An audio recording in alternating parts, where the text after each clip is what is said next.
नमस्कार आदाब, मैं ज़ुबैर खान। नेशनल दस्तक के चर्चा कार्यक्रम में आपका बहुत बहुत स्वागत है।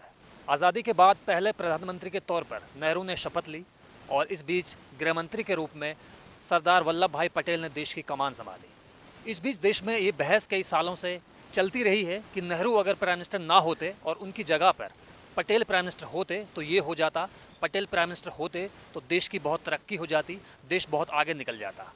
हमारी बहस का मौजू आज यहाँ पर यह है कि जो उम्मीदें हमने पटेल से आज तक लगाई हैं, उन उम्मीदों को हम डॉक्टर अंबेडकर से क्यों नहीं लगा पा रहे हैं, उन उम्मीदों को हम मौलाना अबुल कलाम आज़ाद से क्यों नहीं लगा पा रहे हैं। वही मौलाना अबुल कलाम आज़ाद जो जामा मस्जिद से सन 47 में कहते हैं, मुसलमानों से कहते हैं कि अगर आज आप पाकिस्तान चले गए तो ये टोपी दाढ़ी कुर्ते में जो मुसलमान आपके सामने खड़ा है ये यहाँ पे अकेला रह जाएगा। और यही अंबेडकर की बात है। अंबेडकर की बात इसलिए भी बहुत यहाँ पे अहम हो जाती है कि जिस समाज से अंबेडकर ने उत्थान किया है, उस समाज का, दलित समाज का, और जिस मकाम पे वो देश में अपनी पहचान बनाने में कामयाब हुए हैं और ड्राफ्टिंग कमेटी के जिस तरह से वो प्रेसिडेंट बने हैं, उसे लेकर कई चीज़ आज तक भी सामने पूरी तरह से नहीं आ पा रही हैं। तो हमारा सवाल आज यहाँ पे यही रहेगा, इस नेहरू और पटेल से इतर अगर कोई बहस हो सकती है तो मौलाना अबुल कलाम आज़ाद और डॉक्टर अंबेडकर के बीच हो सकती है। और आज डिस्कशन में हमारा साथ देने के लिए हमारे साथ मौजूद हैं दिलीप कुमार भाई, सेंटर फॉर इंडियन लैंग्वेजेस से पीएचडी कर रहे हैं। इसके अलावा प्रशिखा नेगी जी हैं, एंशिएंट इंडियन हिस्ट्री में मास्टर्स कर रही हैं जेएनयू से। साकिब सलीम भाई हैं, मॉडर्न हिस्ट्री में एमफिल कर रहे हैं जेएनयू से। और साकिब सलीम भाई की एक बात ये भी है कि वो इंजीनियर भी हैं। इसके अलावा हमारे साथ आज इस डिस्कशन में सरजील इमाम भाई भी हैं, वो भी रिसर्च स्कॉलर हैं जेएनयू में और मॉडर्न हिस्ट्री में एमफिल कर रहे हैं। और इससे पहले आईआईटी मुंबई से सरजील भाई ने बीटेक एमटेक किया है। तो सबसे पहले मैं सरजील भाई से ये सवाल पूछना चाहूँगा, बहुत बड़ी बहस का एक इशू रहा, मौजू रहा है देश में, कि मौलाना अबुल कलाम आज़ाद और डॉक्टर अंबेडकर से वो उम्मीदें, वो एक्सपेक्टेशन क्यों नहीं की जा सकती दो जो पटेल से की जा रही हैं बार बार। इसकी क्या वजह रही है, बड़ी वजह?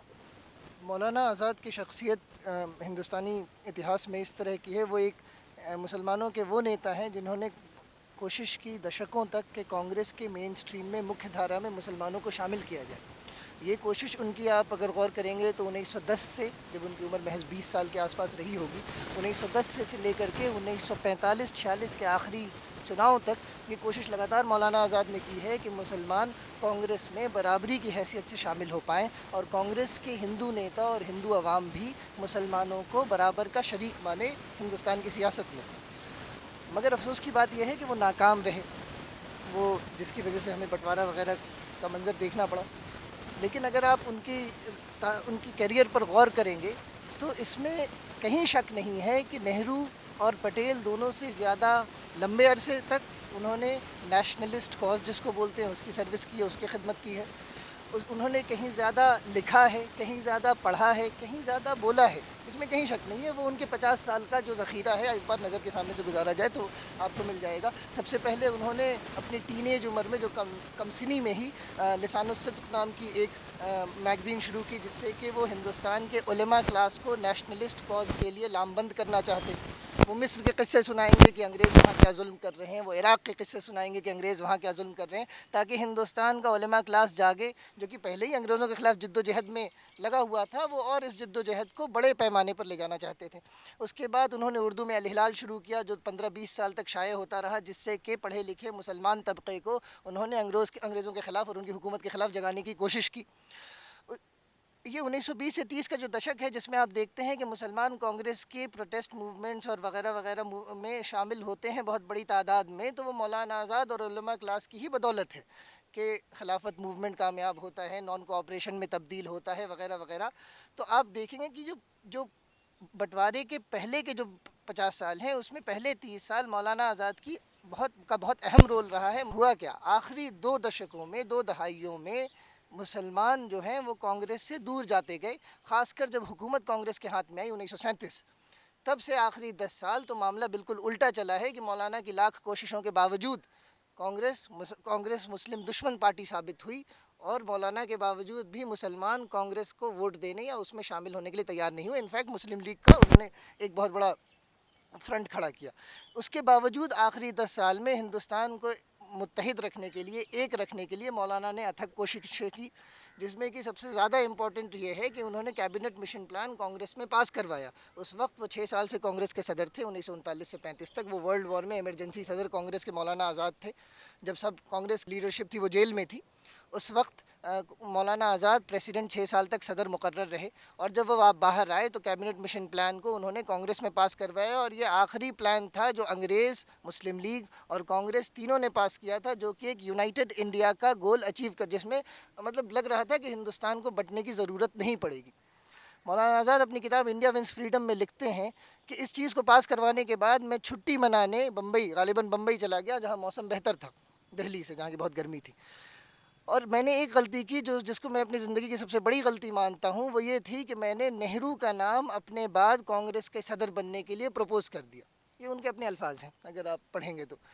वो उस जगह भी पटेल को जितना भी मुस्लिम दुश्मन माना जाए और तारीख़ में जितने भी उनके बयानात खंगाले जाएँ जो मुसलमानों के ख़िलाफ़ रहे हैं, जो काफ़ी हैं, जो एक ढूंढेंगे हज़ार मिलेंगे, लेकिन उस वक्त भी मौलाना जैसा आदमी जो कि हिंदुस्तान को एक देखने के लिए इतना परेशान है कि वो पटेल तक को कांग्रेस का सदर बनाने के लिए तैयार है 1946 में, नेहरू की बेवकूफ़ी उन्हें पसंद नहीं, कि जो कि सिर्फ एक सेंट्रल स्टेट, मजबूत सेंट्रल स्टेट को रखने के लिए हिंदुस्तान को बांटने को तैयार है, लेकिन मौलाना कतई तैयार नहीं थे। तो ये उनकी ज़िंदगी की सबसे बड़ी गलती भी है, लेकिन सबसे बड़ी कामयाबी भी है कि एक हिंदू कांग्रेस से कैबिनेट मिशन प्लान पास करवा पाया एक मुसलमान सदर, जो कि आपको ये दुनिया में बहुत कम देखने को मिलेगा। अच्छा, अब आज़ादी के बाद की उनकी कामयाबी, आज़ादी में उन्होंने मुसलमानों को रोकने की कोशिश की कि ना जाएं। दिल्ली में जामा मस्जिद पे खड़े होकर के कहा कि अगर ये अशराफ चला गया, ये पढ़ा लिखा तबका चला गया, तो तुमको कौन देगा, यहाँ लीडरशिप कौन फ्राहम करेगा, तुम्हारे पढ़ाई लिखाई के मौके, तुम्हारे प्रेस के कौन, मतलब इंतज़ामिया, ये सब ख़त्म हो जाएगा। और जो कि हुआ, दिल्ली से आप देख सकते हैं कि हालांकि कई मुसलमान नहीं जाना चाहते थे, उनको मार के निकाला गया। ये हालत हुई कि पुराना किला में 2-3 लाख मुसलमान जमा थे जिनको गांधी जी खाना देने गए। तो यहाँ हमारी आबादी का 3/4 हिस्सा दिल्ली का, जो सबसे पढ़ा लिखा तबका होगा पूरे हिंदुस्तान में, वो ये कहा कि 1 महीने के अंदर सामान उठा करके चल दिया। मौलाना आज़ाद की कोशिशों की वजह से ये झटका कम पड़ा हम पे। अगर शायद वो ना होते तो सब के सब चले जाते। हमें तो ऐसा लगता है कि अगर उनके जैसी मजबूत शख्सियत अगर ना खड़ी होती तो ये जो दिल्ली और ये हरियाणा और वेस्टर्न यूपी के इलाके हैं, इन पे और बड़ा झटका लगता। जितना झटका लगा है उससे कहीं बड़ा झटका लगता। ये हुआ। अब आज़ादी के बाद की अगर सालों पर आएंगे तो मौलाना आज़ाद की ख़ास बात यह है कि एक तो वो एडुकेशन मिनिस्टर की हैसियत से 10 साल बेलौस इस मुल्क की खिदमत करते रहे, और उस खिदमत का जो सबसे बड़ा समर है, जो सबसे बड़ा फल है, वो है IITs की शक्ल में। जो 5 बड़े IITs हैं वो 1958-59 तक तश्कील हो चुके हैं, और मौलाना का इंतकाल 1958 में हुआ है। तो इन्होंने अगले 10 साल में, ये प्लान 1946 से ये प्लान लोगों के दिमाग में था, जिसको अमल में लाने में 10 साल लगे, जिसमें हमारे बाहर से मदद भी मिली कई मुल्कों से, लेकिन इस पूरी चीज़ को हेड करने वाला, इस प्रोजेक्ट को मौलाना आज़ाद रहा था, जिन्होंने 10 साल अपनी ज़िंदगी के लगाए, जिन IITs पे आज हम नाज करते हैं। तो मिला जुला करके अगर मुख्तसर में कहा जाए इस पूरी बात को, तो मौलाना आज़ाद वो शख्सियत है जिसने कोशिश की कि कांग्रेस में मुसलमानों को बराबरी की जगह मिले। उसके लिए उन्होंने रात दिन एक कर दिया। उसके लिए उन्होंने मुसलमानों से गालियाँ भी सुनी, अपने ही भाइयों से गालियाँ सुनी कि तुम तो हिंदुओं के एजेंट हो वगैरह वगैरह। इसके बावजूद उन्होंने कांग्रेस से उम्मीद नहीं छोड़ी कि कांग्रेस अभी भी मुसलमानों को जगह दे सकती है। वो नाकाम रहे, लेकिन उस नाकामी के बावजूद वो अकेला इंसान है जो बटे हुए हिंदुस्तान में हमारे लिए उम्मीद की शक्ल में खड़ा रहा। बस ये है मुख्तसर में मौलाना आज़ाद की कामयाबियाँ, जिनको उसके बरअक्स अगर आप नेहरू और पटेल के किरदार को देखेंगे तो कम से कम जो मुस्लिम सियासत थी उसके लिए ना वो बहुत ज़्यादा जोड़ने का काम कर पाए कि हिंदुस्तान को बंटने से बचा पाएँ, ना उन्होंने उसकी तरफ ज़्यादा ध्यान दिया। और इनफैक्ट अगर मौलाना की माने तो नेहरू ने अपनी गलतियों की वजह से हिंदुस्तान को बंटवारे की तरफ और आगे बढ़ा दिया। अच्छा, सरजील भाई से मैं एक सवाल यहाँ पे पूछना चाहूँगा। सरजील भाई ने बताया जैसे IITs में मौलाना अबुल कलाम आज़ाद का बहुत बड़ा किरदार रहा है, तो कांग्रेस पार्टी का इसमें कोई संबंध रहा है क्या? इन जो ये सफलताएं उन्होंने हासिल की थी, जो ये मुल्क को इतने बड़ी सहूलियतें एक तरह से उन्होंने दी थी, तो कांग्रेस पार्टी का इसमें क्या संबंध है? या क्या कांग्रेस पार्टी का भी इसमें कुछ है, उसका भी दखल था, या कांग्रेस पार्टी की वजह से ये सब कुछ मुमकिन हो पाया? जी, जहाँ तक मेरी समझ है तारीख़ की, नेहरू के वक्त में जो उनके 15 साल थे प्रधानमंत्री रहने के, नेहरू और आज़ाद दोनों जब काम कर रहे थे, पटेल तो खैर बहुत जल्दी इंतकाल करके, इसमें कांग्रेस कार्यकारिणी को और सरकार को अलग अलग रखा जाता था। तो इसमें जो एग्जीक्यूटिव का काम है, एग्जीक्यूटिव ब्रांच का काम, वो कांग्रेस पार्टी से अलहदा है, आज़ाद है। तो मौलाना आज़ाद को जो बजट मिल रहा है वो अपने हिसाब से मिल रहा है, वो सरकार का है, वो खुद डिसाइड कर रहे हैं कि हमें इतना पैसा चाहिए। कांग्रेस को उससे कोई मतलब नहीं है। उन्होंने 10 साल पार्टी के लिए कम और आवाम के लिए ज़्यादा काम किया है, जहाँ तक मेरी समझ है। तो ये उनकी इंडिविजुअल, और इसमें नेहरू की भी जाहिर सी बात है समझ इन्वॉल्व है, मगर यही दो शख्सियत थे जिसमें एजुकेशन मिनिस्टर फॉर्मल हेड तो मौलाना आज़ाद है, जिनकी वजह से ये सारा काम मुमकिन हो पाया। जी, जैसा दिल भाई ने भी बताया कि मौलाना अबुल कलाम आज़ाद की कितनी सारी अचीवमेंट्स देश के लिए हैं जिनको कभी भी भुलाया नहीं जा सकता। अब हम अपना अगला सवाल लेते हैं प्रशिक्षा नेगी जी से, जो खुद जेएनयू में पढ़ती हैं। उनका परसेप्शन हम जानना चाहते हैं मौलाना अबुल कलाम आज़ाद के बाद कि अम्बेडकर के लिए उनके व्यूज़ क्या हैं। अम्बेडकर ने देश को क्या दिया। पटेल की जो बहस बार बार देश में होती रही है, अम्बेडकर की भी बहस देश में होनी चाहिए। अगर बहस नहीं होती है तो क्या उनके साथ ये न्याय है? जी शुक्रिया। अगर हम बात करें बी आर अम्बेडकर साहब की, बाबा साहेब जी की, कि उनका क्या कंट्रीब्यूशन रहा है, तो सबसे बड़ी बात यह है जब देश में कॉन्स्टिट्यूशन बन रहा था वो ड्राफ्टिंग कमेटी के चेयरमैन थे। और हम ये भी जानते हैं कि बाबा साहेब एक ऐसी शख्सियत हैं जिन्होंने अपनी आवाज़ उठाई, क्योंकि वो जो महर कम्युनिटी से जो निकलते हैं वो हमारा देश का काफ़ी निचला तबका है, और वो खुद इतने एजुकेटेड और पढ़े लिखे होते हुए भी उनको ज़िंदगी के हर मिनट, हर मुकाम, हर टाइम पे उनको जिल्लत का सामना करना पड़ा है। इनफैक्ट जब वो ऑफिस में होते थे, उनके निचले कर्मचारी जो होते थे वो उनसे बड़े जाति के होते थे, और वो उनसे भी उनको काफ़ी ज़्यादा बेइज्जती सहनी पड़ती थी। फिर भी उन्होंने कभी भी हार नहीं मानी, और इतने जिल्लत सहने के बाद भी वो दलितों के और जो निचले तबके हैं उनके और कास्ट के अगेंस्ट, जातिवाद के अगेंस्ट उन्होंने अपना जो स्टैंड था वो क्लियर रखा। और उनके बदौलत जो हमारे ना कि खाली जाति में निचले जाति हैं, जो औरतें हैं, जो बच्चे हैं, बूढ़े हैं, जिनको अपना अधिकार नहीं मिल पा रहा है, उन्होंने उनके लिए भी अपना आवाज़ खोला था। और हमारे आज़ादी के 70 साल के बाद भी दूसरे बाबा साहेब कोई पैदा नहीं हुआ, और उनके नाम से ही आज के जितने युवा पीढ़ी हैं, खास करके जो दलित हैं, वो उनके नाम से ही उनको एक स्ट्रेंथ मिलता है। और आज आप देखेंगे राजनीति में हर कोई उनका नाम अपनाना चाहता है, और आज के राजनीति का चेहरा उनके नाम से लोग अपने अपने नाम को जोड़ के दलितों का वोट, अगर वोट बैंक बोलना चाहे तो वोट बैंक भी हो सकता है, और दलितों को अपने और लाने चाहते हैं और अपना राजनीति को मजबूत करना चाहते हैं। अगर आप अभी देश का सिनारियो देखें तो आप हर मिनट में एक न्यूज़ सुनेंगे कि आज इस दलित की इस चीज़ के वजह से मौत हो गई, आज दलित लड़की को इस चीज़ के वजह से उसको इस चीज़ का भुगतान देना पड़ा, आज इस दलित को आज आत्महत्या कर लिया। क्यों? अगर वो होते तो शायद देश का चेहरा कुछ अलग होता मेरे हिसाब से, क्योंकि वो ना कि खाली दलितों के बारे में बात करते थे, वो देश को एक इंक्लूसिव ग्रोथ के और लेना चाहते थे। अगर हम उनके अचीवमेंट की बात करें, अगर उनको एक मौका दिया गया, वो ड्राफ्टिंग कमेटी के चेयरमैन हुए और हमारा कॉन्स्टिट्यूशन को उन्होंने लिख डाला अपने कमेटी में, अगर उनको देश का प्रधानमंत्री बनाया जाता तो ना ही वो सिर्फ अपने दलितों के बारे में सोचते, वो उनके बारे में भी सोचते जो हायर कास्ट के थे लेकिन इकोनॉमिकली बैकवर्ड थे। और देश का जो एक आईना था वो सबको लेके बढ़ना चाहते थे। अगर हम ना कि वो एक दलितों के लीडर थे, वो एजुकेशन के तौर पे भी अगर देखा जाए तो काफ़ी ज़्यादा एजुकेटेड थे, अपना सारा पढ़ाई उन्होंने विदेश से किया था, और वो अपने आप में ही उनका अचीवमेंट काफ़ी ज़्यादा था जो कि हम नकार नहीं सकते थे। विधानसभा के चुनाव राज्यों में होते रहते हैं, उस समय अंबेडकर जी बहुत सारे नेताओं को, बहुत सारे राजनीतिक दलों को याद आते हैं, और जब भी लोकसभा के चुनाव देश में होते हैं तब भी अंबेडकर हर तरह से याद किए जाते हैं। ये कहीं ना कहीं एक तरह से एक दलित लुभावन भी एक तरह से होता है कि दलितों के वोटों को अपनी तरफ किस तरह से रिझाया जाए। तो मेरा सवाल दोबारा से नेगी जी से यही है कि सिर्फ इलेक्शन के वक्त पर अंबेडकर जी का याद आना क्या ये उनके साथ अन्याय नहीं है?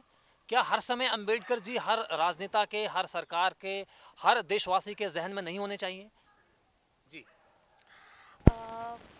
मैं बिल्कुल सहमत हूँ आपसे कि ये बाबा साहेब के साथ बिल्कुल नाइंसाफ़ी है, थोड़ा बहुत नहीं, क्योंकि जो शख्सियत मैं पहले भी बोल चुकी हूँ, जो अपने आप में ही बहुत बड़े हैं, उनके अचीवमेंट के लिए हमें कुछ बोलना ज़रूरी भी नहीं। लेकिन देश का जिस हिसाब से सिनारियो है, मैंने पहले भी बोला था मेरे बात में कि अपने राजनीति को मजबूत करने के लिए वोट बैंक की तरह दलितों को याद किया जाता है।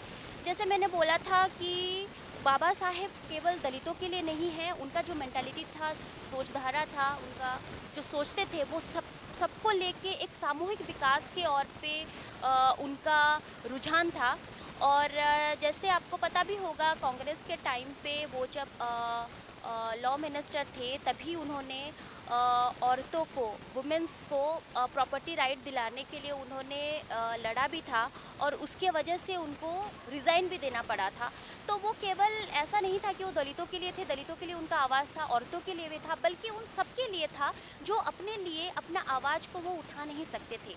तो ये उनके साथ बिल्कुल ही नाइंसाफ़ी है। केवल हम उनका नाम इलेक्शन के टाइम पे ले, या जब कोई हादसा हो जाए तब ले, बल्कि हमारे हर यूथ को उनसे प्रेरणा मिलनी चाहिए। उनके अंदर की जो पेशेंस है, उसको हमको देखना चाहिए, क्योंकि उनके अंदर इतना स्थिर थे वो, और इतना मजबूत थे कि अभी हमको अगर थोड़ा सा भी कोई कुछ बोल देता है, हम इतना रिएक्टिव हो जाते हैं। उनके ऊपर इतना ज़्यादा अत्याचार होते हुए भी, उनको इतना ज़्यादा तिरस्कार भी लोगों ने किया, उनकी बेइज्जती भी किया, फिर भी वो नहीं रुके। अगर वो उस टाइम में रुक जाते तो आज हमारी जो यूथ है उनको प्रेरणा भी नहीं मिल पाती, और बाबा साहेब जैसे शख्सियत हमारे भारत में नहीं होते तो शायद आज दलितों की अवस्था जैसी है, शायद और भी दुख दिन देखने के लिए मिलता। तो मैं बिल्कुल बोलना चाहूँगी कि हमें उनसे प्रेरणा लेनी चाहिए, और हर किसी को, हर यूथ को हो, और हर नीचे दबा कुचला तबका हो, और हर कोई हो जो इकोनॉमिकली बैकवर्ड है, चाहे वो ऊंचा जाति का हो, लेकिन वो अपने लिए नहीं लड़ सकता है, वो बाबा साहेब से प्रेरणा लेके उनके नाम से वो आगे बढ़ सकता है। तो पटेल में ऐसी क्या खूबी थी जिसका बार बार जिक्र होता है, जिसको बार बार डिबेट का एक इशू बनाया जाता है?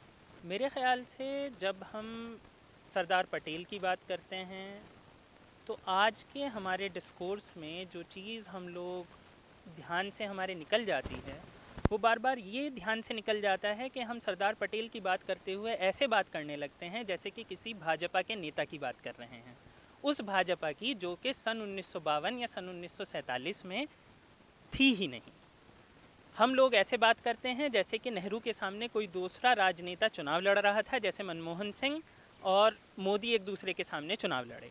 हम ये भूल जाते हैं कि सरदार पटेल उस ही सरकार में गृह मंत्री थे, यानी कि होम मिनिस्टर थे, जिस सरकार के प्रधानमंत्री नेहरू थे, जिसमें एजुकेशन मिनिस्टर का नाम मौलाना अबुल कलाम आज़ाद था, जिसमें लॉ मिनिस्टर का नाम बाबा साहेब भीमराव अम्बेडकर था। इन सारी चीज़ों को भूलकर हम आपस में लड़ने लगते हैं इस बात को लेकर कि सरदार पटेल कितना नेहरू के विरुद्ध थे, कितना मुसलमानों के विरुद्ध थे, कितना किसी के विरुद्ध थे। हम लोगों को ये समझना होगा कि जो भी सरकारें फैसला ले रही थी, सबसे पहले आपको ये समझना होगा कि जिस प्रकार आज के समय में अगर कुछ भी सरकार फैसला लेती है, जैसे कि नेट पे या यूजीसी पे आजकल हमारे यहाँ काफ़ी विरोध चल रहे हैं, तो अगर आप ये कह दें कि ये सब कुछ बस शिक्षा मंत्री जावड़ेकर कर रहे हैं, या फिर आप कहें जो कुछ भी कश्मीर में हो रहा है वो सिर्फ राजनाथ सिंह कर रहे हैं क्योंकि वो गृह मंत्री हैं, लेकिन इसमें मोदी जी का तो कोई हाथ नहीं है क्योंकि वो प्रधानमंत्री हैं, वो डायरेक्टली इसे नहीं देख रहे हैं। बिल्कुल ऐसा ही ये कहना होगा कि कोई भी चीज़ जबकि पटेल कर रहे थे तो नेहरू उसे नहीं जानते थे, या नेहरू कर रहे थे तो पटेल उसे नहीं जानते थे, या अम्बेडकर करते थे तो बचे हुए 2 लोग उसे नहीं जानते थे। हमें ये समझना होगा कि सरकार मिलजुल कर चलती है, सबसे पहली चीज़। फिर क्यों सरदार पटेल को लौह पुरुष के तौर पर हम बार बार याद करते हैं? आपको एक बार वापस देखना होगा कि जब भारत में कांग्रेस और मुस्लिम लीग भी और भी दीगर पार्टियां जब आपस में इस बात के लिए लड़ रही थी कि अंग्रेज़ों को किस तरीके से बाहर निकाला जाए, तो बार बार ये कहा जाता रहा कि नौकरशाही को ख़त्म करना है। गांधी जी ने कहा, नेहरू ने कहा, मौलाना आज़ाद ने कहा, सब लोग लगातार पिछले 20, 30, 40 साल से 1947 के पहले से ये कहते आ रहे थे कि देश को आज़ादी का असली मतलब ये है कि नौकरशाही से आज़ादी, ना कि ये सिर्फ कि अंग्रेज़ यहाँ से छोड़कर चले जाएं। क्योंकि जो भी दमन है, जो गरीबों का दमन है, जो दबे कुचले वर्ग का दमन है, वो नौकरशाही करती है। इस नौकरशाही का ये जो निज़ाम है, ये जो सिस्टम है, इसे बदलना होगा। हुआ क्या, जब 1947 में भारत आज़ाद हुआ तो सबसे पहले ये सवाल उठा कि क्या ये सिविल सर्विसेज का सिस्टम, नौकरशाही का सिस्टम ख़त्म कर दिया जाए।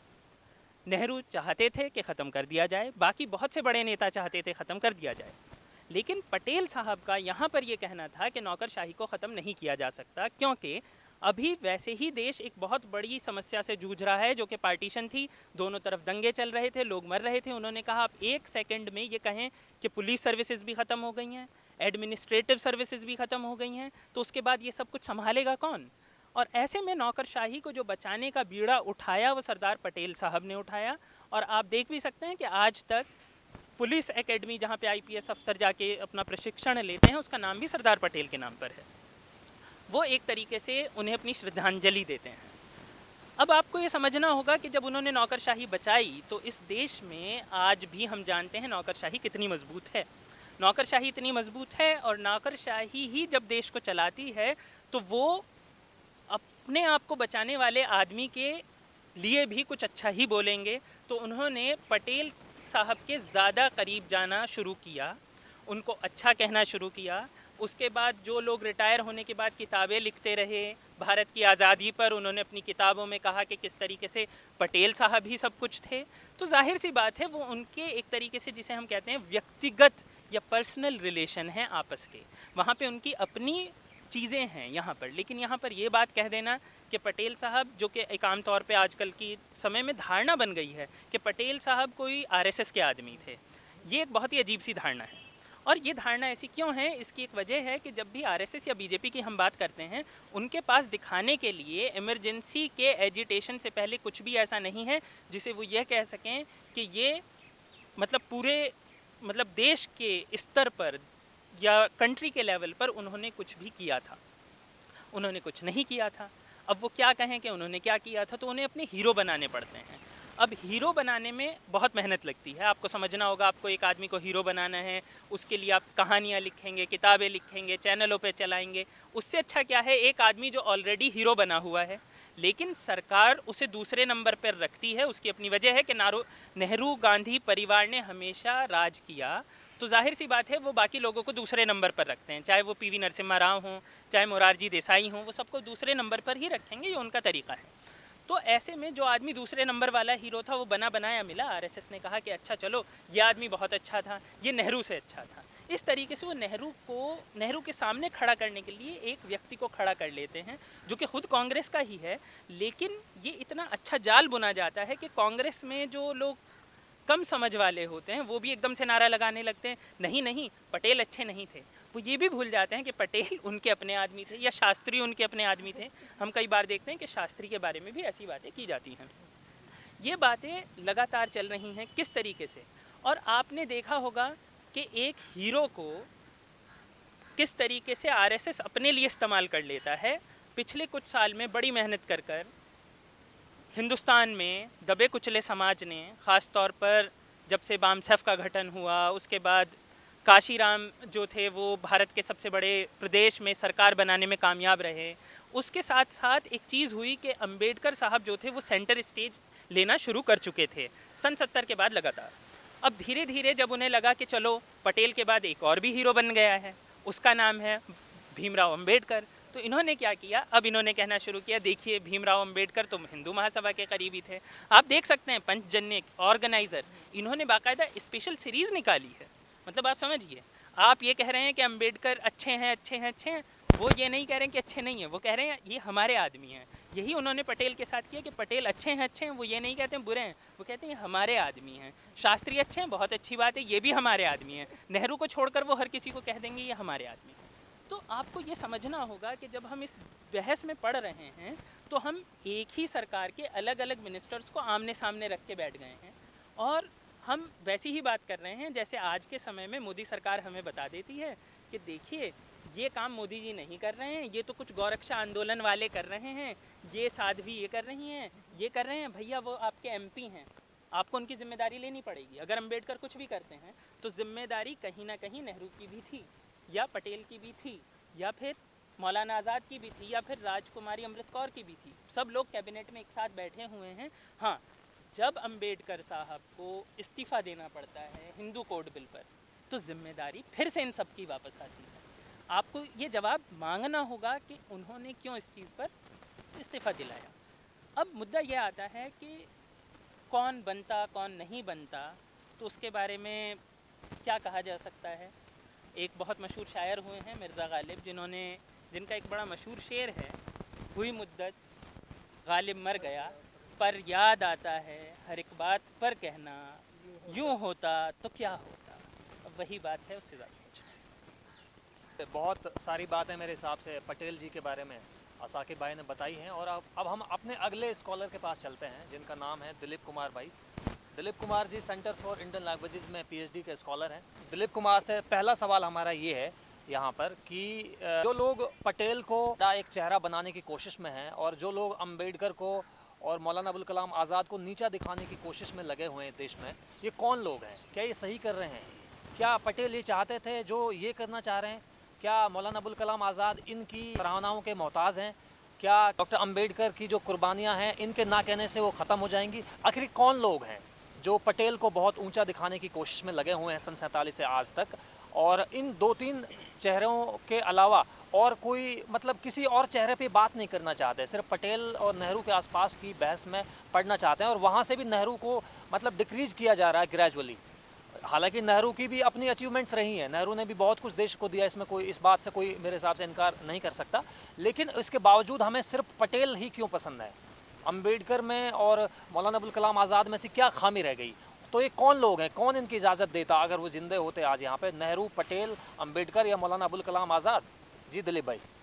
देखिए, सबसे पहले कि जितने हमारे महापुरुष हैं जो सोचते थे और जिन्होंने लिटरेचर में डॉक्यूमेंटेशन में किया, उसको करंट जो भारतीय जनता पार्टी की सरकार है उसको करना नहीं चाहती है। क्योंकि जो पटेल की सोच थी, जो अंबेडकर की सोच थी, जो मौलाना अबुल कलाम आज़ाद की सोच थी, एक केवल उनका फ़ोटो लगा करके एक जनता को बरगलाने के काम कर रहे हैं। ये आरएसएस के लोग हैं, ये भारतीय जनता पार्टी के लोग हैं। ये केवल इस देश में शासन करना जानते हैं, न इनको इस देश के लोगों की चिंता है, न डॉक्टर अंबेडकर की चिंता है, न पटेल की चिंता है। जहाँ तक आपका सवाल है कि पटेल को क्यों ये प्रोफाइल बनाना चाहते हैं, ये पटेल को क्यों आगे लाना चाहते हैं, ये पटेल को इसलिए आगे चाहते हैं कि एक पटेल जो जाति इस देश में है, उस जाति को हम ऑर्गेनाइज करें। क्योंकि इस देश में सबसे बड़ा जो तबका जो किसान है, मजदूर है, जो इंडस्ट्री में काम कर रहा है, वह दलित है, पिछड़ा है, आदिवासी है, मुसलमान है। ये उन्हीं लीडरों को आगे लाना चाहते हैं कि पटेल को एक खास मोहरा बनाया जाए, जैसे पटेल जातियों को आप देखते भी होंगे मंत्रालय में किस तरीके से उन्होंने पटेल जातियों को ओबीसी के नाम पर लाया। तमाम ओबीसी को यादव क्यों, किसी यादव नेता क्यों ऊपर नहीं ला रहे हैं लोग? किसी यादव को ये लोग आगे क्यों नहीं लाना चाहते? क्योंकि इनको लग रहा कि पटेलों का अभी तक कोई उस तरीके की कोई पार्टी नहीं बनी है देश में जो उनका नेतृत्व कर सके। इसलिए पटेल को आगे लाओ, पटेल के वोटरों को, पटेल जाति के लोगों को अपने पास लाओ। दूसरी चीज़ जो मौलाना अबुल कलाम आज़ाद की बात है, मैं बार बार कहता हूँ कि जो व्यक्ति इस देश का पहला शिक्षा मंत्री था, उस व्यक्ति के बारे में इस देश में चर्चा क्यों नहीं होती? उस व्यक्ति का डॉक्यूमेंटेशन इस देश में क्यों नहीं किया जाता है? उस व्यक्ति के किए हुए कामों को इस देश की योजनाओं में लागू क्यों नहीं किया जाता है? क्यों नहीं? क्योंकि वो मुसलमान था। इसलिए सच्चाई है इसमें, क्योंकि वो मुसलमान थे, इसलिए आप उनकी बात नहीं करते, उनकी चर्चा आप नहीं करते। दूसरी बात, जो डॉक्टर अम्बेडकर की बात आप कह रहे हैं, हम कहते हैं कि भारत का संविधान जिसे पूरे देश का सिस्टम चल रहा है, अगर कोई संविधान लिखने वाला कोई ब्राह्मण होता, कोई अपर कास्ट होता, इसको ये लोग 24 घंटा जिस तरीके से तमाम भगवान की आरती उतारते हैं, वैसे उसकी ये लोग आरती उतारते रहते। जबकि डॉक्टर अम्बेडकर हमेशा नायक पूजा के खिलाफ है, बोलते हैं कि हम नायक पूजा के खिलाफ हैं। आपको नायक बता नहीं है, जितना हमने कहा है, जो हम बोल रहे हैं उसको करिए। जो आज तमाम इंटेलेक्चुअल जो अपने आप को बहुत बड़े बुद्धिजीवी, गरीबी पे लिख रहे हैं, इकोनॉमी पे लिख रहे हैं, कृषि पे लिख रहे हैं, अम्बेडकर तब के लिख के चले गए, जो आज लोग चर्चा नहीं करते हैं। हम तो कहते हैं जो डॉक्टर अम्बेडकर लिटरेचर लिखा है। अभी देखिए हमारे विश्वविद्यालय में आरएसएस के लोगों ने, एबीपी के लोगों ने अम्बेडकर की लाइब्रेरी का नाम डॉक्टर अम्बेडकर लाइब्रेरी बना दिया है। हम कहते हैं कि डॉक्टर अम्बेडकर किसी के नाम रखने से, किसी के बारे में चर्चा करने के मोहताज नहीं है। डॉक्टर अम्बेडकर अपने आप में एक ऐसे नेता हैं, एक ऐसे आप समाज सुधारक हैं, ऐसे राजनीति शास्त्री हैं, समाज शास्त्री हैं, देश के मसीहा हैं। अभी आप देखिए जब अम्बेडकर जयंती आती है तो उनको दलित नेता के रूप में लोग उभारने शुरू कर देते हैं। मैं कहता हूं डॉक्टर अम्बेडकर के दलितों के नेता नहीं हैं। डॉक्टर अम्बेडकर पूरे समाज उस शोषित समाज के नेता, उस वंचित समाज के नेता हैं, उन महिलाओं के नेता हैं। आप देखिए, जिस व्यक्ति ने हिंदू कोड बिल लाया, क्या वो दलित महिलाओं की बात करते थे? क्या वो मुसलमान महिलाओं की बात कर रहे थे? वो सारी महिलाओं की बात करते थे कि महिलाओं को अधिकार मिले, क्योंकि एक महिला अगर शिक्षित हो जाएगी वो 3 व्यक्तियों को पढ़ाएगी, उन 3 व्यक्तियों को बढ़ाएगी। तो जहाँ तक सवाल तमाम हमारे जो महापुरुष हैं, मौलाना अबुल कलाम आज़ाद, सरदार पटेल, डॉक्टर अंबेडकर, इवन नेहरू का, हम तो कहते हैं भारत की जब आप चर्चा करेंगे, भारत जब आप इतिहास लिखेंगे, बिना नेहरू की चर्चा किए भारत का इतिहास नहीं लिख सकते, ये मेरा व्यक्तिगत मानना है।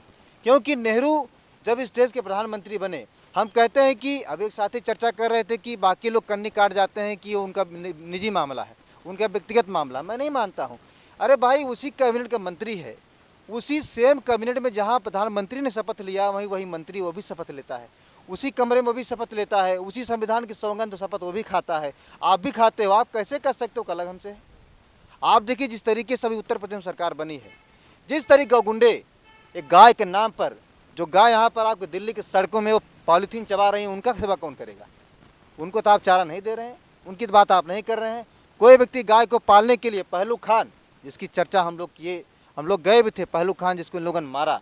जब कुछ व्यक्ति के पास, आपको पता होगा, जब कोई मार्केट से कोई भी गाय या कोई भी भैंस खरीदी जाती है तो उसका रवन्ना मिलता है, उसका एक रिसिप्ट मिलता है। वो रिसिप्ट भी उसके पास थी। वो व्यक्ति बार बार बोल रहा है कि रिसिप्ट आप देख लीजिए, हमको पुलिस के पास ले चलिए। अगर पुलिस कहती है मैं इलीगल हूँ, मैं गाय को मारने के लिए ले जा रहा हूँ, तो आप हमको जो भी सज़ा देना चाहते दे दीजिए।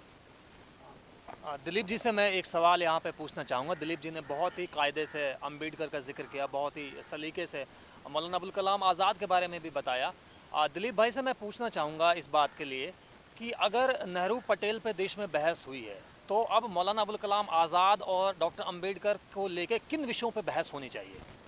देखिए, सबसे पहले मैं कहना चाहूँगा कि डॉक्टर अम्बेडकर हो या मौलाना अबुल कलाम आज़ाद, जिन्होंने जो चीज़ इन्होंने समाज सुधार के लिए जितने काम किए हैं, सबसे पहले उस पर चर्चा होनी चाहिए। एक चीज़। दूसरी चीज़, डॉक्यूमेंटेशन के रूप में इन्होंने पूरे देश में डॉक्यूमेंट बनाया। आप देखिए, Indian council of historical research जो उनके नाम पे है, ज़रा बताएं हमको इतिहास से कितने उनके समाज के लोगों को डायरेक्टर बनाया गया है, कितना उस धर्म के लोगों को वहाँ पर, वहाँ का जो है चेयरमैन बनाया गया है, कितना वहाँ पर काम करने वाले लोग हैं।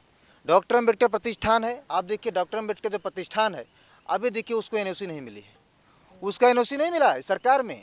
केवल लोग संविधान दिवस लोकसभा में मना रहे हैं, राज्यसभा में संविधान दिवस मना रहे हैं। जहाँ तक आपका सवाल है किस पे चर्चा होनी चाहिए, हमको लगता है कि डॉक्टर अम्बेडकर जो सामाजिक न्याय की लड़ाई लड़ रहे थे, उस दबे कुचले व्यक्तियों की न्याय की लड़ाई लड़ रहे थे, ये भूमि सुधार की लड़ाई लड़ रहे थे, महिलाओं की लड़ाई लड़ रहे थे, मुसलमान की लड़ाई लड़ रहे थे, उस पर चर्चा होने की ज़रूरत है। उन समाज का, उस अक़लियत का, उस आने वाले व्यक्ति का डेवलपमेंट कैसे, उस पर चर्चा होनी चाहिए।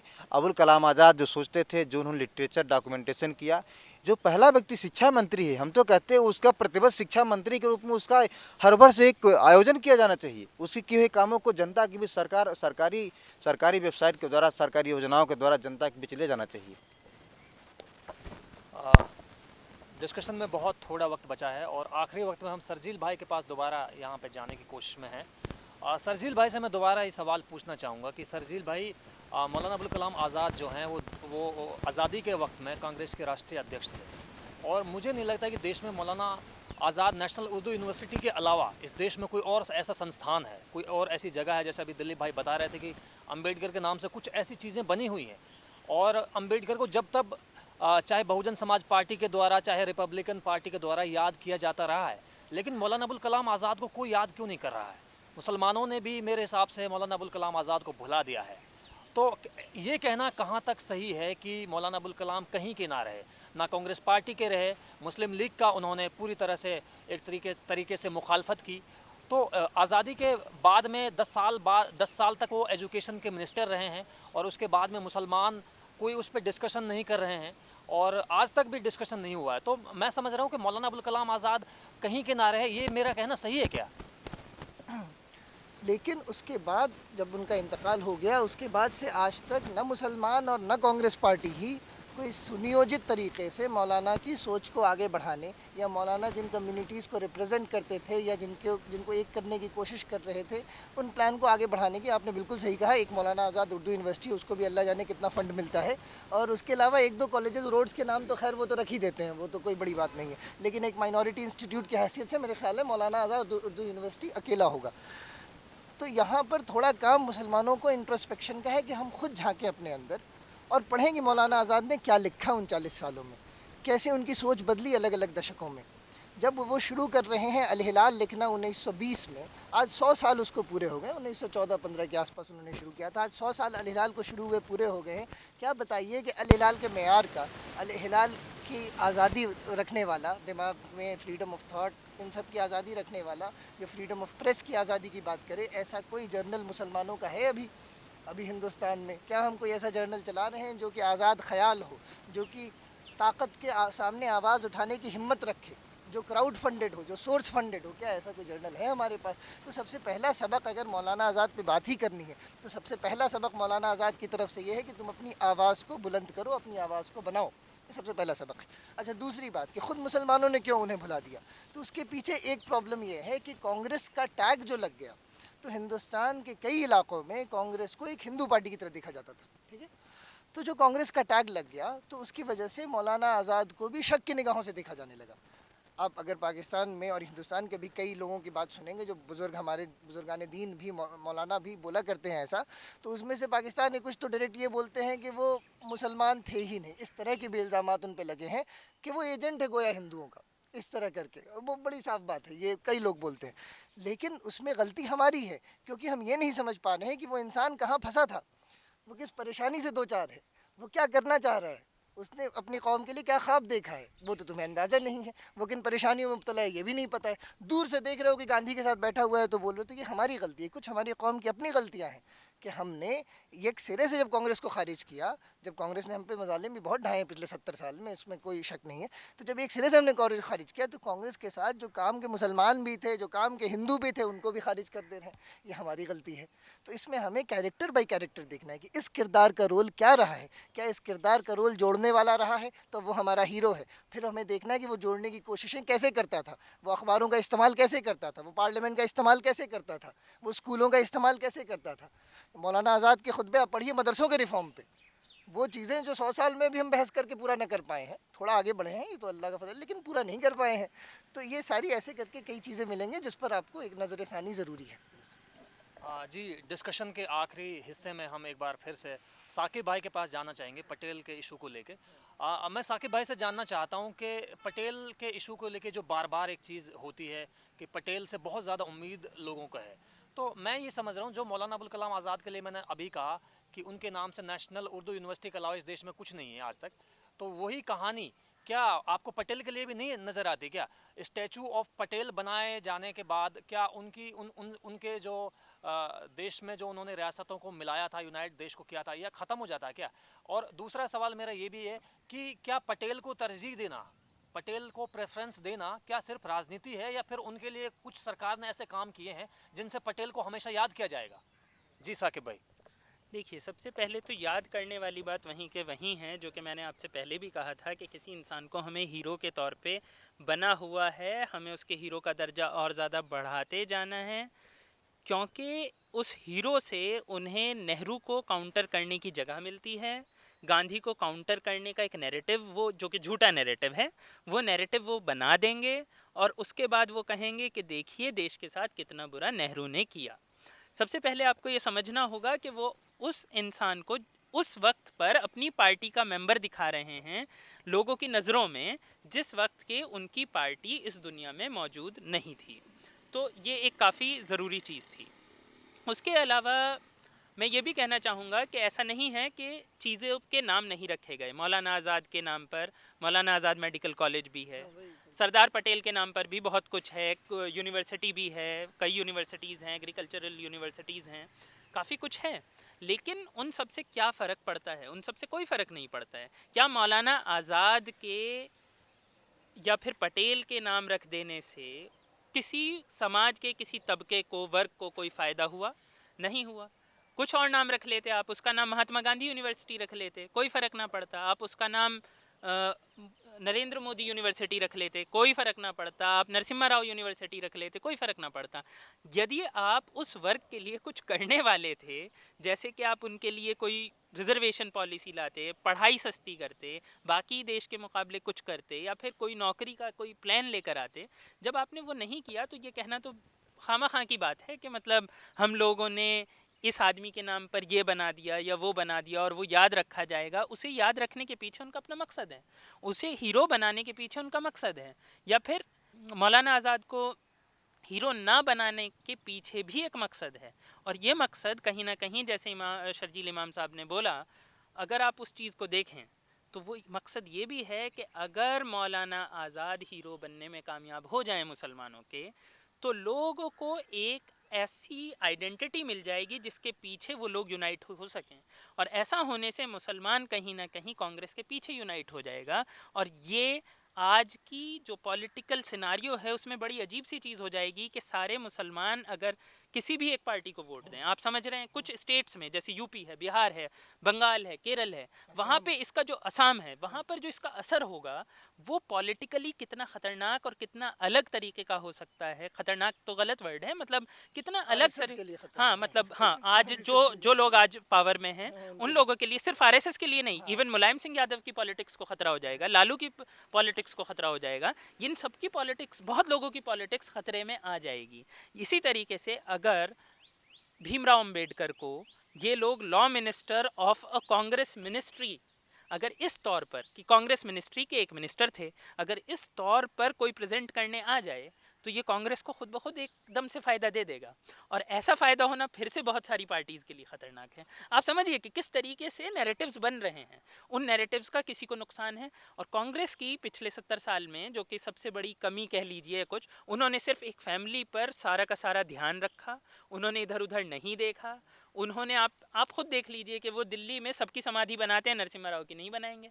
वो किसी और फैमिली की ओर नहीं देखते हैं। उन्होंने परिवारवाद को एक नया आयाम दे के रखा, मतलब नया आयाम है, वो एक अलग ही आयाम है कि आप उसके बारे में कुछ नहीं कह सकते। इस बारे में बस मैं ये कहता चलूँ, जो कि ज़्यादातर लोगों को नहीं पता होगा, आपके माध्यम से मैं बताना चाहूँगा कि मौलाना आज़ाद एक ऐसे इंसान हैं जिन्हें कि भारत रत्न नहीं मिला था उनके ज़िंदा रहते हुए, बल्कि बहुत सारे बड़े नेताओं को उनके ज़िंदा रहते हुए मिला है। उसकी वजह यह है क्योंकि भारत में भारत रत्न जो डिसीजन है, जो देने का जो फैसला है, वो कैबिनेट मिनिस्ट्री लेती है, वो खुद कैबिनेट के हिस्सा थे। जबकि बहुत सारे प्रधानमंत्री भी ये इनाम ले चुके हैं। उन्होंने हाँ, मतलब प्रधानमंत्री खुद अपने लिए लिखता है कि मुझे चाहिए। मौलाना आज़ाद ने ऐसे में क्या किया, मौलाना आज़ाद ने ये स्टैंड रखा, उन्होंने खड़े होकर खुल के कहा कि मैं ऐसा कोई भी इनाम नहीं ले सकता जिसको के लेने का फैसला मैं खुद ले रहा हूँ, तो इसलिए उन्हें नहीं दिया गया था। आप ये मज़ेदार बात देखिए, उनके मरने के बाद मतलब उन्हें 92 में या 91 में उन्हें मिला है। और इसकी वजह, ये काफ़ी रोचक वजह है, इसके अलावा भारत के 70 साल में ऐसा कोई दूसरा इंसान नहीं है जिसने ये कह के मना किया हो कि भैया मैं खुद को नहीं दूंगा। तो आप अपने आप सोचिए कि किस तरीके का आदमी है, और इस बारे में आपने किसी किताब, कहानी, किसी अखबार में नहीं पढ़ा तो क्यों नहीं पढ़ा, जाकर हम सबको विचार करना चाहिए। जी, कार्यक्रम के बिल्कुल आखिरी पड़ाव में हम पहुंच गए हैं और मेरा आखिरी सवाल नेगी जी से दोबारा है। नेगी जी से मैं ये सवाल पूछना चाहूँगा कि हम इस कार्यक्रम में इस नतीजे पे पहुंच रहे हैं कि कलाम से जो लोगों की दिक्कत है, कलाम की जो लोग मुखालफत में लगे हुए हैं, उसकी वजह सिर्फ एक है कि वो माइनॉरिटी मुसलमान है। और डॉक्टर अंबेडकर के लिए भी यही चीज़ है कि वो दलित कास्ट से उनका संबंध था, इसीलिए मेरे हिसाब से उनकी लगातार एक तरीके से उनका विरोध किया जाता रहा है। तो मैं ये जानना चाह रहा हूँ, जब मुसलमानों को ये पता है, दलितों को ये पता है कि हमारे साथ नाइंसाफ़ियाँ हुई हैं या हो रही हैं, तो ये दोनों लोग, दलित मुसलमान, एक साथ क्यों नहीं आते? ये मतलब जब भी कोई चीज़ ऐसी हुई है, अगर हिंदू मुसलमान का कोई दंगा हो गया है, अगर इनफैक्ट देखें तो उसमें दलितों का अक्सर देखा गया है कि दलितों का उसमें कहीं ना कहीं एक दखल होता है। तो उस वक्त में अंबेडकर जी कहाँ चले जाते हैं, और मुसलमान जब इलेक्शन लड़ते हैं, चुनाव लड़ते हैं, तो उस वक्त मौलाना अबुल कलाम आज़ाद की जो आइडियोलॉजी है वो कहाँ खो जाती है? तो दलित और मुसलमान जो बहुत ज़्यादा उनको एक तरीके से हाशिए पे धकेला गया है, अगर वो दोनों इस बात को मानते हैं कि कलाम के साथ नाइंसाफ़ी हुई है, अगर वो इस बात को मानते हैं कि अंबेडकर के साथ जुल्म हुआ है, अन्याय हुआ है, तो वो दोनों लोग इलेक्शन के वक्त में एक साथ क्यों नहीं आते? जो नीतियां हैं, अपनी जो योजनाएं हैं, उनको एक साथ क्यों नहीं ला पाते देश के सामने? जी नेगी जी। आपके इस सवाल में ये मैं बोलना चाहूँगी, जैसे सरजिल भाई भी पहले बोल चुके हैं कि किसी भी चीज़ के लिए जिम्मेदार पहले हम अपने आप को मानना चाहिए, अपने आप आपके अंदर झांकना चाहिए। अगर आपने जैसे बोला कि मुसलमानों को और दलितों को हाशिए पे ढकेला गया है, तो कहीं ना कहीं उसका जिम्मेदार वो लोग खुद भी हैं। हम लोग खुद हैं। हमारे किसी भी परिस्थिति के लिए अगर हम जान रहे हैं कि हमारे साथ गलत हो रहा है, तो इसके वजह से हमें चुप नहीं रहना चाहिए, हमें हमारी आवाज़ को उठाना चाहिए। और आप ये चीज़ को आप देख सकते हैं कि आज़ादी के 70 साल के बाद आज सब बाबा साहेब का नाम को क्यों बोल रहे हैं, जबकि 70 सालों से क्यों नहीं बोल रहे थे। तो कहीं ना कहीं ये कमी हम में भी है। हम अपने आप को उस काबिल शायद नहीं सोचते कि हम अपने जो हमारा अधिकार है हम उसको ले सकें। और आप जो बोल रहे हैं यूनिटी की बात, खाली मुसलमानों को और दलितों को यूनाइट नहीं होना चाहिए, बल्कि हर तबके को यूनाइट होना चाहिए जो कि सोचता है अपने आप में वो पिछड़े हैं और उनको वो अधिकार मिलना चाहिए। और आप जो बोल रहे हैं कि अब मौलाना अबुल कलाम आज़ाद को याद नहीं किया जाता या बाबा साहेब जी को याद नहीं किया जाता, तो याद किया नहीं जाता नहीं, वो हम उनको याद नहीं करते और सिर्फ हम उनको एज ए टूल आजकल जो होता है इस्तेमाल हो जाता है कि बाबा साहेब ने ये किया था, बाबा साहेब ने वो किया था। हम उनकी बात को सिर्फ बोलते हैं कि उन्होंने ये किया था, हम उनको सोच को लेके क्यों आगे नहीं बढ़ते। जो काम वो कर गए थे वो काम को हम आगे क्यों नहीं बढ़ाते। जो काम रह गया है हम उस काम को अपने जितने भी हिंदुस्तान के भाई बहन हैं हम सब आगे आके हमारे अधिकार के लिए क्यों नहीं लड़ते। ये सिर्फ बात जैसे सारे भाइयों बोल गए हैं कि सरकार अकेले नहीं चलती, हर किसी के मेलजोल में चलती है। तो हम सब जो हैं हम सब अपने आप में बहुत ज़्यादा इम्पोर्टेंट है हमारे हिंदुस्तान के लिए और सब बहुत कुछ कर गए हैं। तो सबकी क्वालिटी को हम याद रखते हुए हम सब यूनाइट होके हमारे देश को कैसे आगे बढ़ाया जाए उसका चिंताधारा करना चाहिए। तो ये थी हमारी आज की डिस्कशन नेशनल दस्तक के लिए जो जेएनयू के स्कॉलर्स के साथ में पूरी हुई। उम्मीद है आपको ये डिस्कशन बहुत पसंद आई होगी और आने वाले दिनों में इसी तरह के डिस्कशन हम और करते रहें। इन्हीं शुभकामनाओं के साथ हम आपसे लेते हैं इजाज़त। नमस्कार, आदाब।